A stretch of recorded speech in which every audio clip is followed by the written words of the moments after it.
Perfect. Hey, good morning. Welcome to the Stokastic.com NFL Showdown Strategy Show. What a way to cap off the week, huh? Baltimore Ravens at home hosting the Detroit Lions. Yeah, let's go, baby. All right, this should be a fun one. But I'll tell you what, man. That Sunday started off sluggish, slow, boring, and ended as one, like the 1 o'clock window ended as one of the most insane things ever. I had family over. We had some neighbors who are friends over and their kids. They're all playing well upstairs. We're all down here watching the games. Everyone sitting. I'm standing. I can't stand and I can't sit watching Eagles games. I just stand the whole time and annoy people. Yo, that was one of the most insane finishes. Then 5 minutes later, the Jets block a field goal, run it back for a touchdown. The Browns had earlier blocked the field goal, end up winning that game. Outright win. Again, not just covering, but beating the Green Bay Packers. Crazy finish, and the Chargers get like that. This was an awesome week. And I will say, Greg, it was my first solid week in DFS. So I went to sleep feeling a little bit better. The part that stung a little bit, if that Tyquan Thornton touchdown held and they didn't take it back, I was winning the Millie, or not the Millie, but the Lotto on DraftKings. And it was duped one time. My lineup had one other dude. Oh, that would have been sick. I finished like 49th for $600 or something, but like it was up there, and then they took it away, and you just saw, because that's 9 points. I had Tyquan Thornton at captain, so that was a bit of a damper. But aside from that, NFL's tough, man. Anytime you can have a profitable day and a profitable betting day, like you last week with the Russell Wilson rogue lineup, you'll take it and you'll move into next week, hoping to continue the momentum, which you likely won't.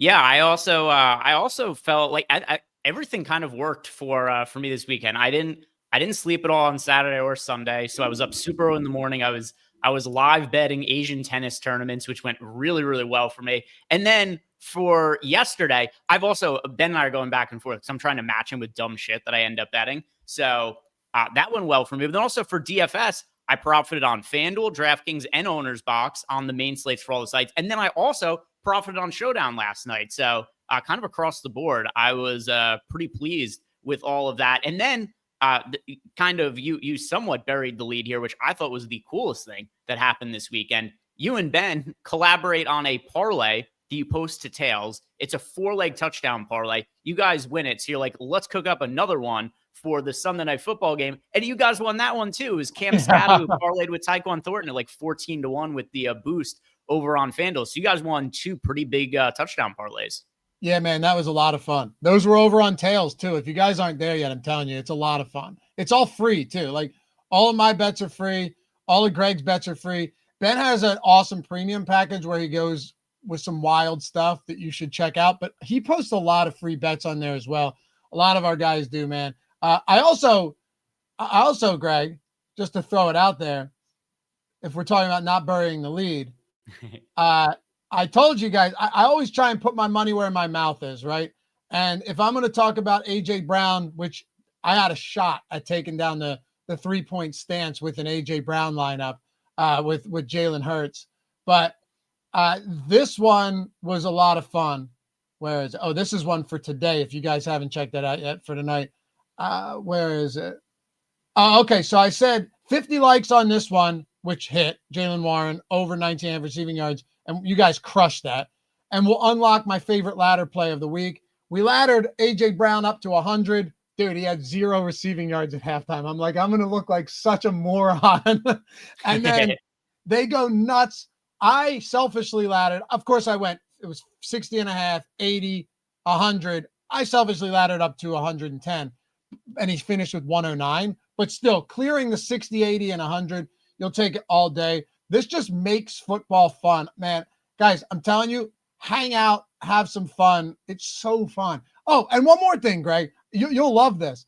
I posted a Contrarian stack for the perfect lineup. It was a Tails exclusive. Links down there, guys. It's free. You don't have to put a credit card in or nothing. You can just come over, click follow on all the guys you want, and we'll sweat these together and the DFS info. Yo, this lineup, even though Nick's only finished with like 13, but Sutton had a huge game. Franklin didn't do anything. This finished with 187 as well. So that would have finished really nicely in single entry contests. So just overall, hopefully the people had a good week, and I know you have bets up. Ben crushed. Just shout out to our boy with the parlay. Wait, did he go? Hold on. Oh, that's mine. I was like, did he take my same parlay and make one? You're looking at yourself like, this guy's stealing my bets, and you're just looking at your profile. That's crazy. Anyway, do you have bets up already for today? I have one so far. I posted a Jameson Williams bet. If you scroll down, there it is. So I have Jameson Williams for over receptions. I have some other bets too, which there's certain bets I'm not sure if like I place a lot of bets, and there are certain ones I'm like, oh, I should definitely post this. But then I have other bets too, like I bet Ravens -4.5, but I have it at a really good line that isn't going to be publicly available. Like I have Ravens -4.5 at about +110. So it's like, do I even bother to post that? Like, what are people going to do with that information? I've got some like crazy numbers on touchdown props right now as well. So like, I'm kind of considering like what I should actually post for people. Yeah, I got it. I'm having fun with it. These are all free bets. I know Ben is too. I put a lot of straight bets out there as well. But why are we not trying to get to have some fun? I mean, it's that simple. We should be trying to make some money and use the boosts. I tell you one more where I put my money where my mouth was. Remember I was talking all week about Quinson Judkins? It's like 12:55 and I go, I got to do it. I went Judkins anytime touchdown, 75 plus rushing and receiving, and Browns +7.5. And after some brutal runouts early in the year, that run out was perfect, man. And that was like a +1,700 or something like that over there. Always use boosts, guys. If they're there, use them. They can turn a bad season into a good season like that. So let's get into it. Last thing, Josh asked, how do you ladder? What book? Nah, Josh, it's very simple. All a ladder is you're just placing individual bets. So like, say Greg wanted to ladder Cam Scatterbill. I had to. Scatterbill receiving yards, and you wanted to ladder him up to 50. Say his receiving prop was like 14.5. You'd bet, say you wanted to allocate one full unit to the ladder. What I would do is around, I don't know how you would play it. I like to get a little bit riskier. I'd probably do like 0.4 units on the 15.5. And then I would incrementally bring it up. So you hit like a 25, and then it's a weird figure if it's 15.5, like a 40 and then a 50. And then you make them smaller, your unit size, your allocation, the bet size smaller as you get to the longer odds and the higher numbers. So you're just placing individual bets to get it up there. And typically you want it to equal, for me, I usually equal it out to like 1.1, 1.2 units.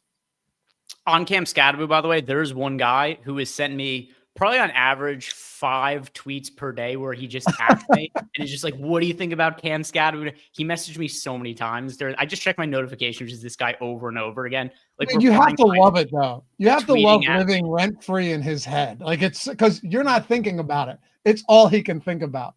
And for a week, multiple times per day, he's had to log on to social media to be like, what do you think about Cam Scatterbill now?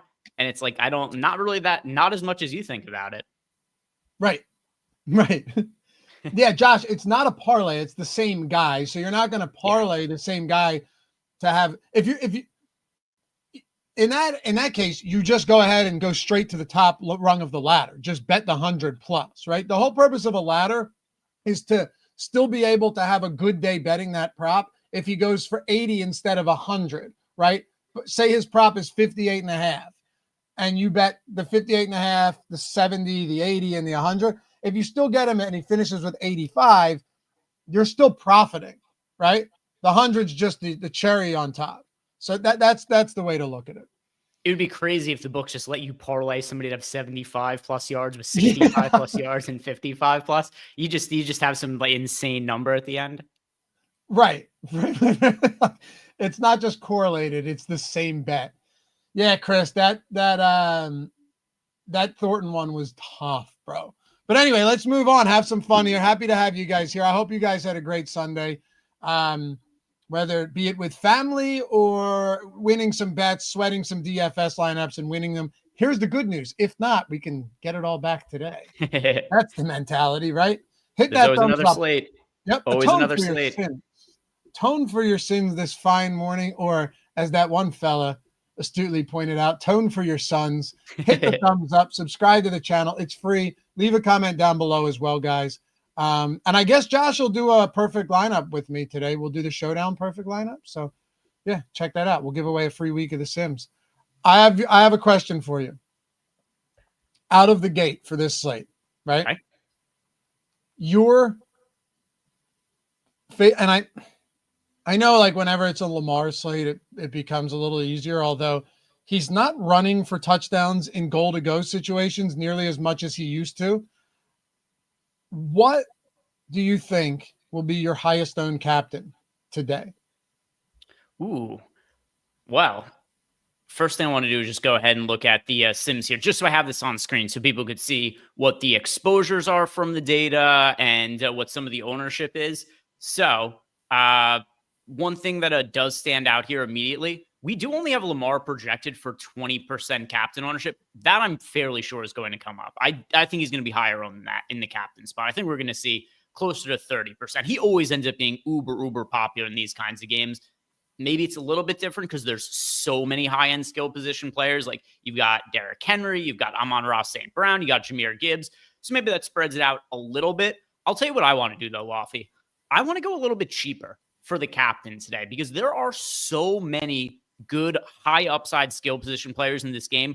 I don't know about you. I think it's going to be a high scoring game though. So with that in mind, I want to go to somebody a little bit cheaper. Maybe not to, I know your question was like, who do I think my highest owned guy is going to be? No, who do you want the most of? Who's your contrarian? The people that more, and I'd rather hear that answer than a stock, like Lamar Jackson answer. Yeah, because like I assume there's probably going to be cheap guys who I'll end up with like 8 to 10% of, and then maybe I would have like 15% of Lamar Jackson. It's like, all right, technically I have less of this guy, but like relative to ownership, could end up having more. So that's what I'm trying to figure out. I want to know who are the guys in like the mid-range to cheaper who I could play that still allow me to build lineups like Jahmyr Gibbs, Derrick Henry, Amon-Ra St. Brown.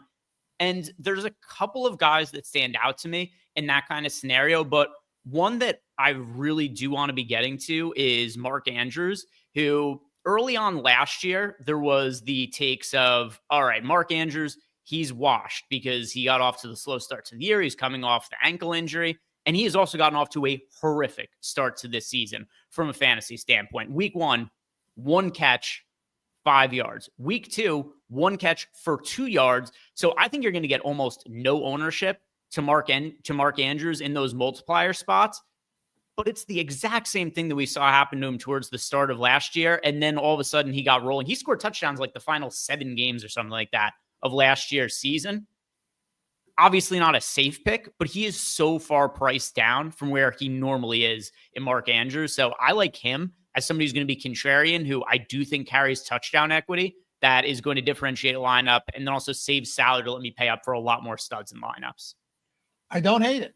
I actually have one that is similar, but it is not Mark Andrews. And this is actually a play off of what if Mark Andrews is semi-washed? I'm not saying he is, but in the event that he is, I actually think one guy that could significantly benefit from this is Rashad Bateman. And here's why. Last year, Rashad Bateman led the team in end zone targets. And he had 21 red zone targets, which was second to only Mark Andrews, who had 22. You look at routes run this year, right? Bateman still has a couple more than Andrews. They're basically the same, right? 44 to 42. But only 7 fewer routes than Zay Flowers. He's just been non-existent, right? Like Zay Flowers has been the clear dominant option. He's the alpha in this passing game. There's no doubt about it. Rashad Bateman's the type of guy that's going to have to do more with less. I understand that. But he gets deep targets. And if this guy is going to get deep targets, he's also going to get end zone targets. Like I said, the most in the league last year, or most on the team. And a lot of them were actually on deep shots. I think there's an argument to say, hey, who actually wants to play Rashad Bateman today? I don't think a lot of people are going to want to play Rashad Bateman. I get it. It's been ugly this year, but it's been ugly for Andrews, and your argument made a lot of sense there too. It's also a 1-game slate with a 53.5 point total, which is just ridiculous. So if you're taking a monster total and you're saying, well, if this game shoots out, maybe, and you made a good point, maybe some of these cheaper options could be the guys we want there. Give me Rashad Bateman, who last year, dude, 15 deep targets, 8 receptions, 5 touchdowns, and almost 300 yards on deep targets alone. He might just have 2 receptions for 14 yards this week today, or he might end up having like 3 for 85 and a touchdown. I kind of like that as a contrarian play, just like Thornton yesterday, right? Yeah, and both of them are cheap. You got Rashad Bateman is $4K in the flex, Mark Andrews 4,400. Now we're talking a little bit more about the captain spot here, but we are going to have to find places to save salary to pay up for the guys we actually want to. That's why in the first run of the Sims, which I certainly wouldn't want to have this much exposure to the Ravens in my final run here, but the Ravens are showing up in like half of our lineups here just because Lamar Jackson, Zay Flowers, Jahmyr Gibbs, Derrick Henry, Dave Montgomery, Amon-Ra St. Brown, Jared Goff, these guys all show up in lineups, and it's just not viable to do it without cheap options. So as of right now, the Sims are like, all right, I guess the Ravens defense just shows up in a bunch of lineups. But yeah, I'd rather balance that out by going to a little bit more of guys like Rashad Bateman, Mark Andrews, playing them more in the flex, playing them in the captain spot as well to really save a lot more salary for the ability to pay up for more of the studs in this game. So I agree. I don't think people are going to be playing these guys in the captain spot very much. Right now, we've got Mark Andrews, by the way, projected for 4% captain ownership, and Rashad Bateman projected for 5% captain ownership. Yeah. Look, when you're looking at captain ownership for a lot of these guys, it's going to be a lot of Lamar. You already pointed that out. It's going to be a lot of Derrick Henry, definitely Zay Flowers. There's no doubt about that. Like, Zay's going to get a lot with how good he's been. I'm a little surprised that Jahmyr Gibbs is only getting 6%. I think that comes up. If it doesn't come up, Jahmyr Gibbs may actually be my favorite overall captain on the entire day. I mean, the guy has 13 targets through 2 weeks, 13 receptions, running. How often do you see a running back that's not like Gibbs or McCaffrey running 60% of routes on dropbacks or routes on 60% of dropbacks? And if this is in fact like a neutral or negative game script, you'd think Jahmyr Gibbs gets plenty of work. He can also get it done on the ground. He's expensive. He's actually more expensive than Henry, but I think that makes sense given his pass catching acumen. So a lot of guys that you could go with here. Amon-Ra St. Brown, of course. Those, what is that, 5 of them? Yeah, they're going to get a lot. If it's my favorite pay up captain, of course you could go to Lamar. I'm going to say Jahmyr Gibbs. Okay. Yeah. And we've got, like you said, we got 4 guys over 10K in the flex. We got Derrick Henry, Amon-Ra St. Brown, Jahmyr Gibbs, Lamar Jackson. Lots of guys to spend up for. And yeah, I mean, as far as Gibbs goes, just to kind of use this as a baseline for why he would be more expensive than Derrick Henry. We're in week 3 of the season, and this is not the end all be all, but it kind of just makes sense to think about it this way. For best ball drafts, Jahmyr Gibbs was a top 5 pick. Derrick Henry was like end of first round, early of second round pick. Like, just the baseline for Jahmyr Gibbs is higher than Derrick Henry. And it's because of the pass catching ability that you referenced.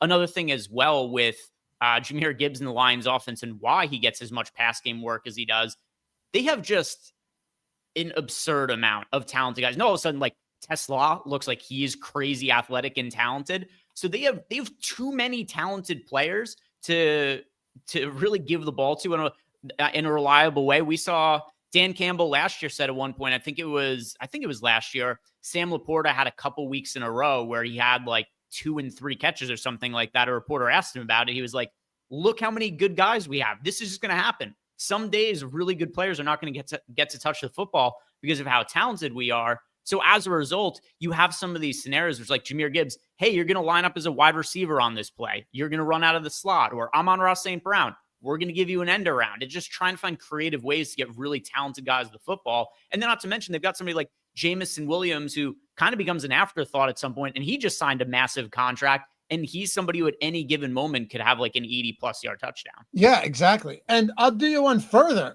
Even Khalif Raymond is still playing 60% of snaps still. He's not, I mean, there's nothing really redeeming about Khalif Raymond outside of the fact that he's still on the field in a game where you have a total that's at 53.5. So yeah, it's going to be difficult. Now, if you're talking about, like, we're just looking at the build style here, right? Let's do this first. And you guys already know when we do this show, we don't have a true structure to this show because you don't want a ton of structure for a showdown show. Every slate, individual game slate, is so much different and so unique from the one before it that if we were to just keep like a basic structure, we're missing all of the important stuff. So it's more important to just be like, all right, here's how this game looks. Here's the total. Here's how we think it shakes out. Tell a bit of a narrative, a bit of a story with your lineup building, and then kind of direct the show that way so we don't miss anything. And in this spot, I want to know, how much flex exposure are we getting to captain or to kickers and defense? Okay. Yeah, you confused me for a second. I was like, flex exposure to captain. That would be odd, right? Yeah. All right. So let's see. For the kickers, yeah, we've got Bates show. Both the kickers are right around 20% in our lineup. So one other thing too is the kickers are 5,200 and 5,000. So some slates, both the kickers are like the 4K range. So you actually have guys who I think are viable skill position players that are cheaper than the kickers, which you don't normally get on a lot of these slates. But like Mark Andrews, DeAndre Hopkins, Rashad Bateman, who else? Khalif Raymond you mentioned before, although I'd put him in a different category. But yeah, Andrews, Hopkins, and Bateman are all cheaper than the kickers. Do we have, what is that? Wow, we have a lot of Ravens defense though. Yeah. That is a lot of Ravens defense. I don't hate it all that much. One thing I wanted to talk to you about, I just did my betting video that goes up over on the OddsShopper YouTube channel. Shout out to you guys who watch that every week and support it. And the one thing that stood out to me is like, I kind of feel as though you have a tale of 2 weeks with this Detroit team, where week one, really ugly stuff going up against the Packers in Lambeau. You know, you got a team that has some kinks to work out, new offensive coordinator, new defensive coordinator, good football team in Green Bay. Don't be like, oh, they lost to the Browns. I know the Browns defense is very good, and I've been saying that. So don't, like, especially at home. It's a good defense, okay? But anyway, fact of the matter is, then they go in and they beat their piss out of the Bears at home in the Dome the following week. I don't think that is the Lions team we should expect tonight, and I don't think the Lions team we saw in week one against the Packers is what we should expect. But I do still see them as a team that, you know, doesn't run their starters much in the preseason, and a lot of these guys don't. They don't run them at all with a lot, you know, in unison with a lot of other teams. But also, you know, this is a tougher matchup than last week, for sure. I think there's somewhere in between what we saw in week one and week two.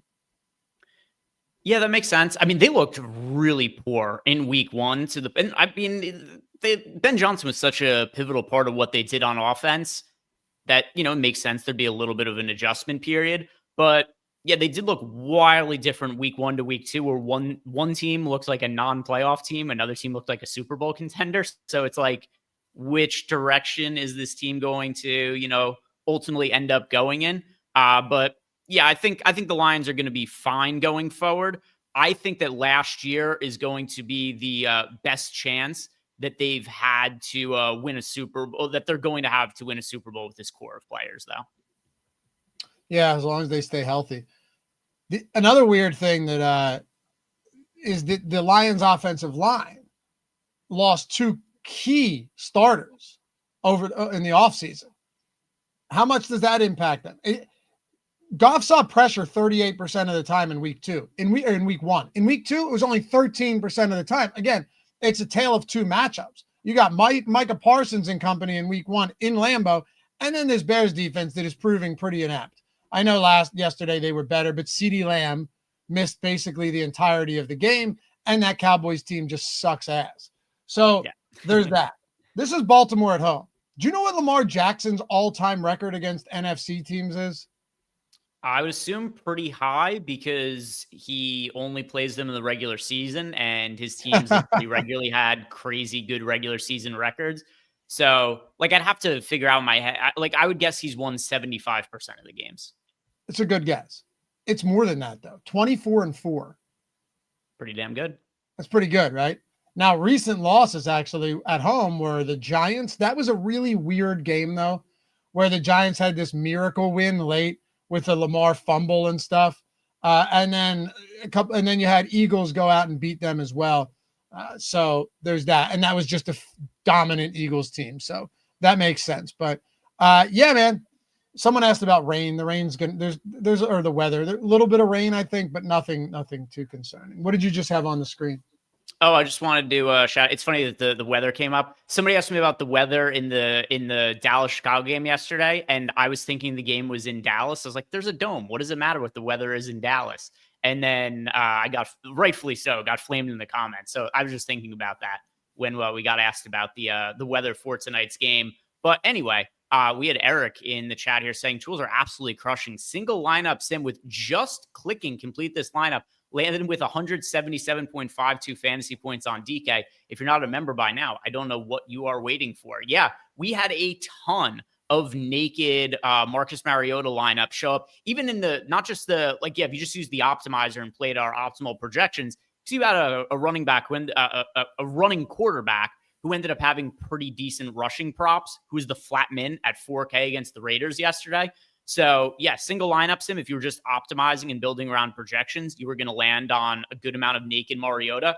And I don't know about you, Loughy, but even just running stuff through the sims where I was playing 150 lineups and I was making all kinds of adjustments, I still had a good chunk of naked Marcus Mariota lineups, especially over on Owner's Box where you could play two quarterbacks and he was the min price there as well. I like half of my lineups were naked Mariota lineups. So yeah, he was a key reason why I ended up doing well yesterday, and he showed up a bunch in the tools. Yeah, dude, the Sims killed. The tools killed. And it was pretty sweet too, because I actually didn't limit exposure to Jordan Mason. I just let it ride. The one thing I did do, and you and I talk about this on Friday every week, where it's like, if there's a stack you want to get to and the Sims aren't getting you to it, if you just boost the stack, you can still play those lineups from within the sims. Like, I really wanted some Jalen Hurts and AJ Brown lineups yesterday. I talked about it all week with you guys. I wasn't going into that slate without having a good amount of that stack. I didn't want to kick myself at the end of the day. So all I did, Greg, is I filtered by Hurts. And then I just went and I hand selected for some of these single entry and 3-max spots, the Hurts lineups that I wanted. Right. So, and that's all I did. So they didn't make the 150, but they were still like 75% simmed ROI. They were still positive lineups, and I played them. And I did the same thing with the single lineup sim with a lot of those as well. And this is pretty cool. I think you'll like this. I went over and I looked at the perfect lineup video that Josh and I did for week 3. The one I put up on Tails exclusively was 187, and that was a Broncos stack. The other one we had was Cowboys +2 with the Roma Dunze, 173. Hurts plus Brown was 167.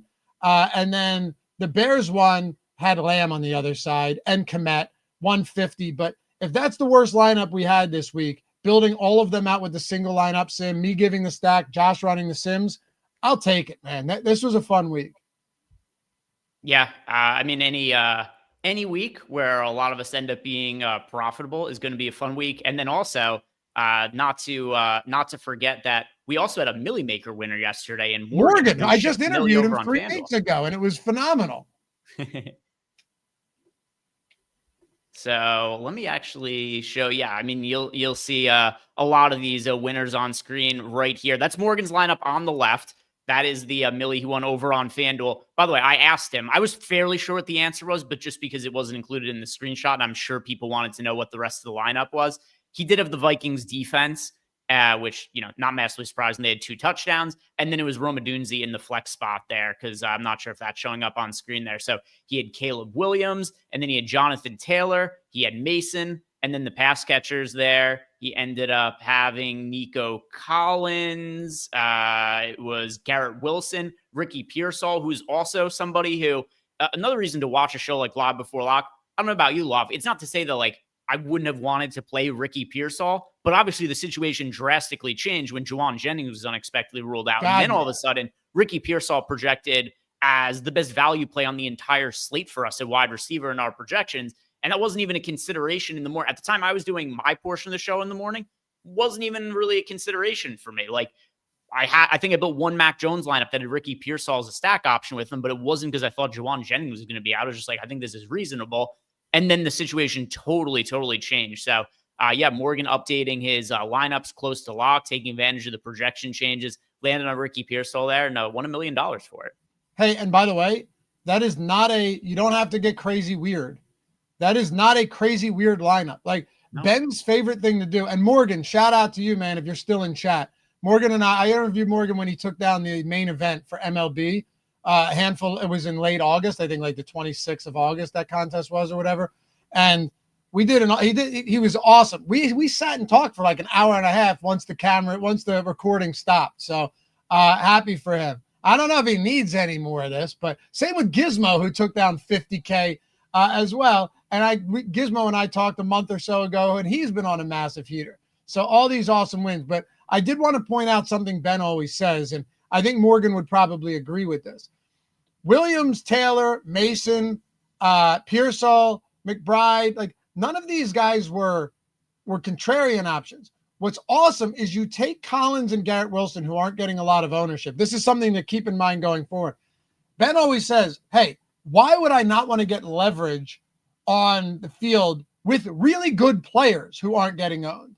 So, like, these aren't some shitbag receivers. These are two very good players that just weren't getting a lot of ownership, and that's how you differentiate from the rest of the field. So I love seeing that, man. Absolutely love it. Yeah. Anyway. And he left, he is in chat. You see the message he left there. He said, my week was okay. Yeah, I'd say so. I would say so. Okay. Don't get smug, Morgan. Nah, congrats. That's awesome stuff, dude. Awesome stuff. Anyway, let's keep it going here. I want to dig into this a little bit more. And I threw a poll up in chat to see where chat is here, asking them who right now is their favorite pay up at captain. Vote on that if you haven't. We got 100 votes. 43% said Lamar, 26% Henry, 18% Gibbs, and 13% St. Brown. So maybe that is kind of more accurate where we're looking at this ownership. Maybe that's what it is. Yeah, it's the one thing that I think could potentially change that I brought up at the top is it's so rare on a showdown slate. You see Lamar Jackson only 20% owned. So there's a part of me that's like, Lamar has to be higher owned than that. But then at the same time too, and then what happens? People aren't playing Derrick Henry, Jahmyr Gibbs, and Amon-Ra St. Brown at captain. So like my intuition is that Lamar Jackson will be higher owned, but maybe that just won't be the case because there's so many options. Yeah. Yeah, I mean, all of them are good captain options. But if Gibbs really is that low owned, like, half of St. Brown, a third of Flowers, less than Henry, and, a third of Lamar, how do I not? Like, how do I not just get to more Gibbs with how heavily involved he is in this offense? Yeah, and if you look at our fantasy point projections, you can see why we have Jahmyr Gibbs pulling a little bit less ownership, at least as of now, because we do have Zay Flowers, Amon-Ra St. Brown, Derrick Henry, and Lamar Jackson all projected for more fantasy points than him. So just from a fantasy point standpoint, I could see how that leads to Jahmyr Gibbs being a little bit less owned in the captain spot. But with that said, it doesn't change the upside of what Jahmyr Gibbs has. Exactly. Morgan pointed out too in chat, who just took down the Millie. Don't be afraid to late swap, guys. Thanks for the super chat. This late swap, this lineup late swapped, and it left either 600 or 700 on the table, going from DJ Moore to Ricky Pearsall after lock. I'm going to throw another one in chat, Gray, and I'm going to ask people, and I want to know where you're at. Favorite contrarian captain. Who do we add? We'll add Andrews. We'll add Rashad Bateman. Who else? Mm-hmm. Ooh, so beyond Andrews and Rashad Bateman. So in a lineup that fades Derrick Henry, I think Justice Hill has some utility. In the scenario where the Lions win the game outright, the one thing that's a knock against Derrick Henry, he's not game script proof. He is not a prolific pass catching back. We saw this at the start of last year. There were games where Derrick Henry would just be not super involved in the Ravens offense because they get themselves in more passing scenarios. And it's just Justice Hill who's on the field more. And Justice Hill could have some of these games where he gets targeted like 5, 6, 7 times. I'll pull up his game log from last year. We haven't seen a lot of it this year just because there has been a Justice Hill game script so far. Week 1, sure, the Ravens lost that game, but they were winning almost the entirety of it. So they ended up losing 41-40, but it wasn't a pass-friendly game script for them in the second half. Against the Browns last week, same deal. They win 41-17. That's not a pass-friendly game script for Justice Hill. Go back to last year, though. Week 1, they lose to the Chiefs 27-20. Justice Hill was targeted 8 times. He caught 6 of them for 52 yards. And then you get some other games, too, against Buffalo last year. 6 targets, caught 6 of them for 78 yards and a touchdown. Game against the Buccaneers, 3 catches for 43 yards and a touchdown. A game against the Eagles in December where they were trailing for a lot of that game. 6 targets for Justice Hill in that game. So Justice Hill has the ability to get 6, 7, 8 targets in a game script that's working his way. This should be a really high-paced game as well. And then another thing, too, is if you do get a game script that's favorable for Justice Hill, you could feel pretty good that it's not a favorable game script for Derrick Henry. So if I'm trying to get really crazy just in the way that you asked the question, then I would say Justice Hill at the captain spot, and then you would fade Derrick Henry in that lineup. All right, let's see. I threw the poll up with Mark Andrews, Rashad Bateman, Justice Hill, and then others. So Montgomery, could be DeAndre Hopkins, anybody else. Let's see where they go. Swoop says, I'm playing Tesla at captain. Yeah, it's a weird spot, man. The guy got a decent amount of run, not a lot. Played 17 snaps against the Bears. He only played 3 snaps against the Packers. I don't know what we should realistically expect out of him. They just have a lot of mouths to feed. But, hey, if you want to take that shot, go for it. The one thing I would caution you against, and look, you make your own decisions here, right? Because he's been targeted once in each game, one of which was a nice little touchdown pass there, or reception. The one thing I would say is it's a 53.5 point total. It seems unlikely that your captain is going to get you there and win a tournament if it's a modest output. There are other weeks where that's possible. If you're able to pay up for some flex options and nobody goes crazy. It seems like that'll be more difficult to do today with the potential shootout that we've got on hand. Yeah, and let's see, what's the price on Tesla? What is it? He is $1,200. So I will say this: at $1,200, he's very clear upside, just because we've seen how explosive he could be. I don't think there's a guy priced around Tesla who is remotely the same upside. There isn't. Looking at all of these no, there's nobody. Unless no, you're right. If Keaton Mitchell was getting work, what's that? Oh, I was going to say Devontae Walker is priced more expensive than Tesla. Tesla should be a little bit more expensive. He should.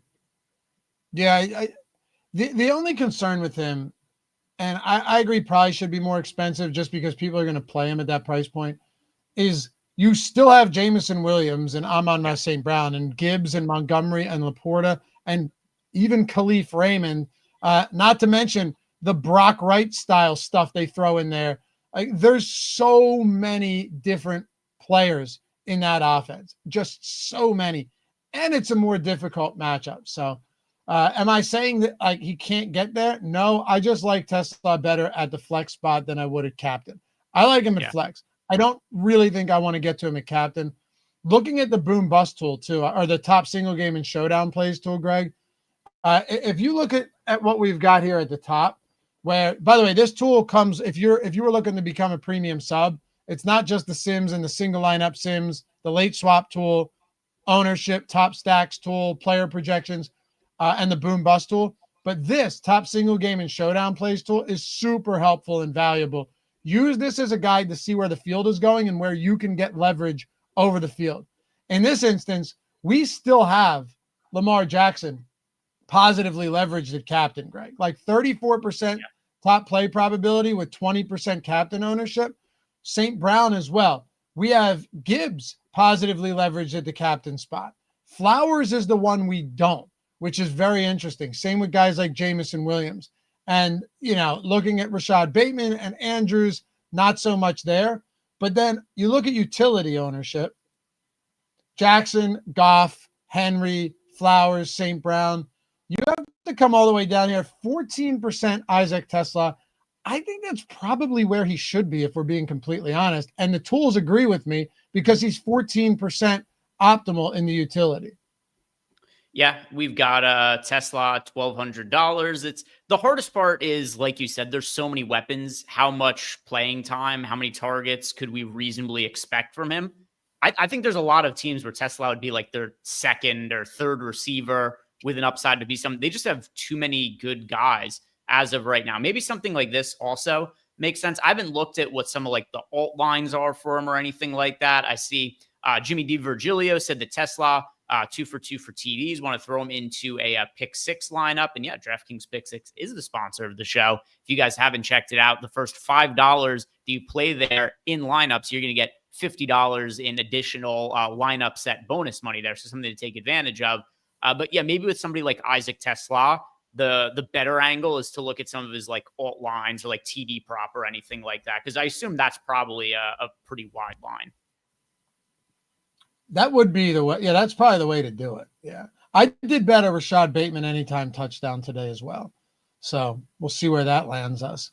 But looking at the boom bust or the top single game, the showdown plays tool, do you see anything here that looks appealing to you? That maybe we're getting leverage? I mean, you mentioned the guy like Justice Hill. He has, look, he looks pretty, minus 3% leverage, whatever. That doesn't really matter. Most positively leveraged plays in the utility. Ravens defense. How about that? Ravens D. I'm not going to lie to you guys. I actually like that. There's a lot of uncertainty around this offense for the Lions right now. The Ravens and Lamar play teams well, cross conference opponents. They're at home.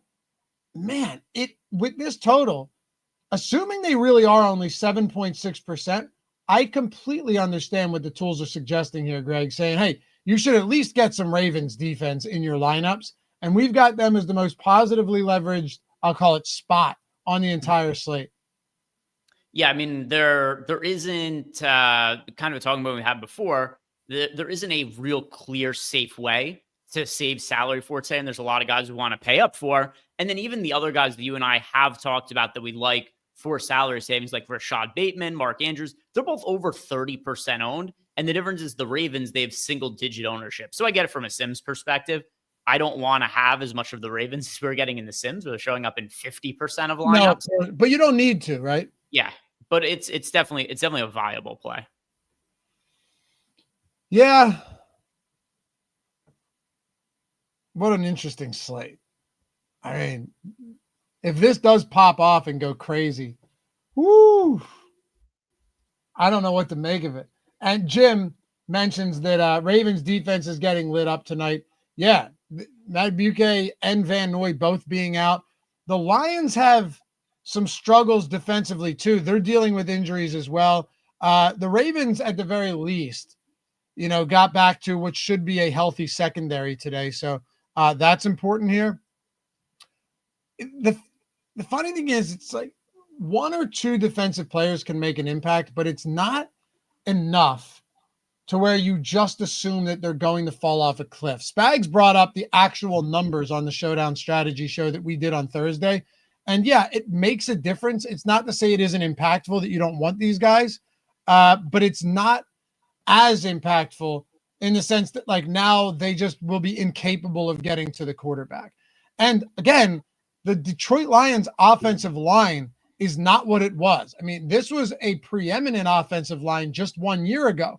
Can they get back there? Totally possible, right? I'm not putting it past them. Of course they can. But I think you still have some kinks to work out after losing two real key guys. Another thing, too, about the offense of the Lions is we know that they are not afraid to have Jared Goff throw the ball a lot. And that's how defenses score fantasy points. They score fantasy points when other teams throw the football and they have opportunities for turnovers, opportunities for sacks. it is really hard to score fantasy points against a run-heavy team. And we know what the Lions are going to do if they go down by a touchdown or two. We saw it in week 1 against the Green Bay Packers. They lost 27-13. Jared Goff threw the football 39 times in that game. So if we see a game where the Ravens are winning by, 7, 10 points or something like that in the later stages of the game, we're probably going to be seeing somewhere around 40 pass attempts for Jared Goff. And if that happens to be the case, it's very possible that you're playing from behind. And there's a lot of ways the Ravens defense could get lit up and still be good. Like the Ravens defense could have a defensive touchdown, maybe 2, a bunch of sacks or an interception or whatever, and then still give up plenty of passing yards or garbage time points and still finish with a decent game. Are they my favorite play? No, Greg put it perfectly. Neither of us are suggesting you get like 50% Ravens D, but Greg, if I ended up having, 16, 17, 18% Ravens and the field is just fading them entirely at home, I'm fine with that. That's all I'm saying here. Yeah. I'll be interested to see if the ownership changes later on in the day for Live Before Lock later tonight, because they definitely look different if they're 20% owned as compared to 8% owned or 7% owned. And there just aren't that many places to go to save salary with. So that'll be interesting to see how the ownership updates throughout the day. What do you make of David Montgomery? We didn't talk much about him. We already talked Andrews and Rashad Bateman and a lot of these other kind of peripheral guys, which Andrews kind of feels like at this point. What about Montgomery, who is a good player? I'll phrase the question this way. Do you see value in a guy like Montgomery who plays on a team where oftentimes they will actually split drives, right? Where if Montgomery is out there and they sustain a drive from the 15 to the end zone, Montgomery just might get that whole drive. If that ends up being the case, there are going to be games where Montgomery just has a big game. There's going to be games where he doesn't. But at his price point at 6,200, he's still, I won't say featured in the offense, but we're pretending that he doesn't exist at all. Yeah, so David Montgomery, the one thing working in his favor is that he's priced at $6,200, where we often see David Montgomery in these showdown slates like $8K or something like that.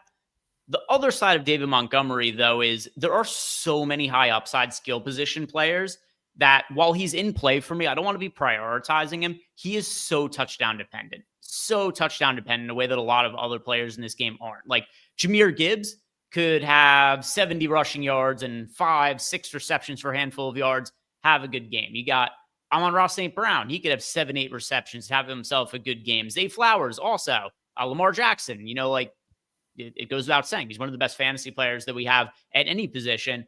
David Montgomery is so reliant on just having 1 to 2 touchdown runs for the game, and he's dead if he doesn't do that, because he's not going to have 5-6 targets or anything like that. We're not going to see him in all likelihood get like 15 to 20 rush attempts for 100 yards or anything like that. And I don't really like to be that reliant on guys who are this dependent on scoring touchdowns. Fair.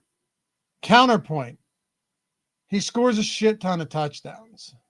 That he does. He does score a lot of them. Dude's got a nose for the end zone. He did see 4 targets in week 1. I'm telling you, this is a weird thing about this offense. Now, I don't know how much of it continues with Ben Johnson or if this is a Dan Campbell thing, right? Or, it's just the way they do things. But, and maybe any Lions fans in here could tell me this. I'm not going to pretend that I've watched every drive and paid perfect attention to this with a microscope.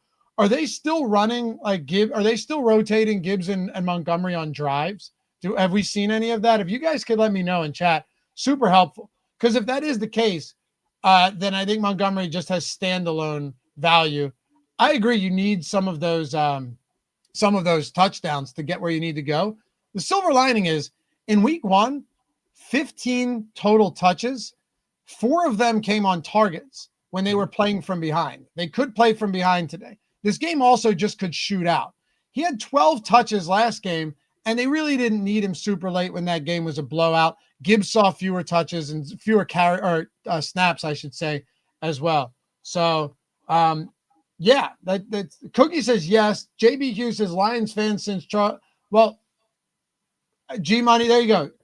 Ride the hot hand. That's exactly. So that I think is a one really important element on a showdown slate, determining what I want to do with Montgomery. If they're willing to ride the hot hand and let him rip across a full drive and they sustain like a 15 play drive, I'm okay with it at 6,200. Yeah, I'm okay with him. I'm just not going to be prioritizing him in any kind of crazy way. We've got him showing up in 31% of lineups in the Sims in the flex spot. Sims actually do like him a decent amount as a captain play, showing up in 7% of lineups at just 2% ownership. So our data kind of is prioritizing David Montgomery relative to his ownership. I think there's ultimately just going to be other guys I prefer to click on and make more stars and scrubs sort of lineups. Fine with that too. Yeah. But I mean, I look at this backfield and it feels wildly underowned in the captain spot for Detroit, knowing that this game could go nuts. And yes, these guys can cannibalize each other, but also Montgomery's cheap enough now to where it's not like you're paying the same price for these two guys. That's the difference to me. Montgomery is discounted enough at 6,200 where shit, man, I have no problem having Gibbs and Montgomery in the same lineup at those price points. If Montgomery was 9K or even 8K, that I don't want to risk them eating into each other's production. But at 6,200, 53.5 total game, I'm going to take some shots. I'm curious to see top lineups that have Gibbs and Montgomery, what some of those look like. So Gibbs and Montgomery. What are those looking like? All right, so top lineups with Gibbs and Montgomery. Yeah, there's a decent amount of them. Yeah, look at that. All right, so the top lineup, it is Henry, Montgomery. Oh, it's got 3 running backs in it. Henry, I don't love this combination, Gibbs and Montgomery with the Ravens defense. But our top sim ROI lineup, Henry, Montgomery, Hopkins, Gibbs, Ravens defense, Zay Flowers. This one, Montgomery, Henry, Gibbs, Bates, Goff, and Mark Andrews. So they're definitely going to be unique lineups that are showing up, some of the ones towards the top that have Gibbs and Montgomery. I agree with you, though. I don't love the Ravens there. Yeah. In the first one. Yeah, you could see some type of game script play out where it's like Gibbs and Montgomery are getting it done through the air and come from behind mode and the Ravens defense steps up. But in all likelihood, if both of those guys get there, it's probably a pretty neutral game script. And in that case, they're leaning on the ground. Do we really want to bank on having the Ravens D on the other side? So I'm with you. I think from a game script perspective, that might be one of those lineups that I'm not as big on, but they do like the Montgomery plus Gibson, and I think it makes a lot of sense. And yes, JB Hughes, I promise you, it's not lost on me, brother. Like, Gibbs is definitely the guy, and he is the better overall back, unquestionably. But Montgomery still has 15, 17 touch upside, depending on the way the game's going. How often do you see a 6K running back that's already had a 15 touch game with 4 receptions and we're 2 weeks into the season, So that's all. Anything else you want to get to that we haven't touched on? Any specific builds? You want to look at the most duped lineups before we go? Yeah, we can definitely check the most duped lineups. Oh, let me turn off the filters I had on. So here we go. Our most duped lineup. This is not shocking at all. If you look at our top 5 most duped lineups, 4 of them have Lamar Jackson. That totally tracks. The lineup currently expected to be duped the most tonight, Lamar Jackson in the captain spot with Amon-Ra St. Brown, Mark Andrews, Rashad Bateman, Tyler Loop, and then Zay Flowers. And the only lineup in the top 5 of dupes that does not have Lamar Jackson in the captain spot, it is Zay Flowers in the captain spot with Jameson Williams, Jared Goff, Justice Hill, Lamar Jackson, and Sam Laporta. Those make sense. That checks out for sure. Humble, do you look for high ROI lineups or low ROI? So this is a common misconception. The simulated ROI, we're running like 60, 70,000 simulations with all of these lineups. So think of it as you're simulating the contest itself and the way it plays out tens of thousands of times. The contest generator builds the field out for you, right? You're not adjusting ownership in that for what you're getting. If you adjust ownership, that's what you think ownership will be in the field that you're playing. Okay. So then you take it to the pre-contest simulator and you sim it out. Okay. After you sim it out, these simulated ROIs are how the return on investment after you sim them. It is not projection, right? The ROI is accounting for projection and ownership and leverage and all of that stuff. That is kind of the be all end all in the sense of what is the most important metric you're looking at here. So, Greg, it's a lot different than, oh, wait, do I want the high ownership or the highest projected lineup? No, typically you don't. Simulated ROI, the whole point of this is it's factoring all of that in when we run these sims. This did make me think of something because he asked, you look for the high ROI lineups or the low ROI lineups. I've never thought to look at this either on a show or just for my own interest. This made me curious to look at which lineup is projected to be the worst in the field. So here's the lineup that we projected with the lowest ROI, negative 96.2. So this lineup, you play it, you're basically expected to lose all of your money nearly every single time. It is Jared Goff in the captain spot with DeAndre Hopkins, Derrick Henry, Jake Bates, Mark Andrews, Zay Flowers. That is, in this sim run, the worst lineup in the entire pool. It's a nice one. And Humble asked, the reason I ask is when I go back and look at the tournament winners, they're low ROI lineups. Yeah, we've touched on this a few times, Greg. Yeah. It also, they're not always. It makes sense. It makes sense that a lot of them are going to, because that just makes a lot of people play bad lineups. Bad lineups have more chances to end up winning because the majority of lineups are bad ones, right? I think if you were in a contest where there were 100 bad lineups and one good lineup, the one good lineup is going to have a crazy high sim ROI, but way more frequently than not, it means the first place lineup is going to be a bad lineup just by the odds. Yep. All right. By the way, one more time, shout out to our friend Morgan for taking down the Millie over on FanDuel yesterday. You love to see it, man. So shout out to you, brother. Shout out to Gizmo. We like Gizmo around here as well. I talked to him, had a long convo. All those videos, if you want to, they divulged a lot of great information in those. You can find them right here on Stokastic on the YouTube channel. And all of you other guys with the big wins. Like I said, we had a big betting day yesterday too. It was just fun overall, man. And if you guys ever want to get access, very simple access and easy, essentially free to all of the tools, simply just go to the link in the description. Greg, that's all you have to do. You go to the link in the description, sign up with one of our sportsbook partners, click claim offer on any of these books or pick'em sites, right? The pick'em sites too. We'll be adding a new one to this week. Click claim offer, make a minimum deposit, which is $5 or $10. That's it. Place a bet or make a lineup if it's a pick'em lineup. Once it settles, all you do after that, email us, support@stokastic.com with the screenshots of your first bet, whether it won or lost, and your welcome email, and you'll get a free month of the Sims. Every single one of these equals an additional month. So if you signed up for BetMGM, Chalkboard, Fanatics, and Caesars, and then you deposit, it's $5 or $10 on each. That's nothing, especially given what value you're getting. You can free roll the entire NFL season. You're getting bonus bets, you're getting deposit matches, and you might just win your bets. No simpler, no-brainer way to do it than right here. Stack as many months, free roll the entire NFL season by signing up, taking it all the way through January, if you'd like, for virtually no cost at all. And then, Greg, I just got to throw this out there. Why not use all of your bonus bets and your new sportsbook accounts to hang out with us on Tails? We had an electric day yesterday. 4 touchdown, anytime touchdown parlay, another 15-1 touchdown parlay, A.J. Brown 100-yard ladder. Like the hits kept coming. You're not going to get that every day, but I will tell you that when days like that happen, you're going to want to hang out.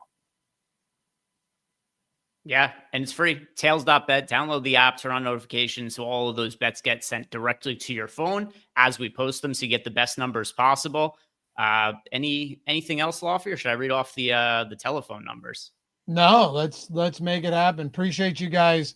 And for all of you who spend your mornings and your days with us here, means a lot to us. And for that, we are grateful. So thank you. Any new customers that are playing over at DraftKings Pick 6, who are one of our partners in the affiliate program, you get $5 in first pick sets when you play for the first time, and that will get you $50 in bonus picks. If you have a problem, call or text the number 1-800-GAMBLER. Help is available for problem gambling. Call 1-888-789-7777 or visit ccpg.org. 18 plus, valid only where Pick 6 operates. See dknj.co/Pick 6 states, void in New York and Ontario, and where prohibited. Eligibility restrictions do apply. One per new DraftKings customer. $5 in first pick set to receive $50 issued as non-withdrawable bonus picks that expire in 14 days. This ends on October 13th at 11:59 p.m. Eastern Time. Terms can be found at pick6.draftkings.com/promos, sponsored by DraftKings.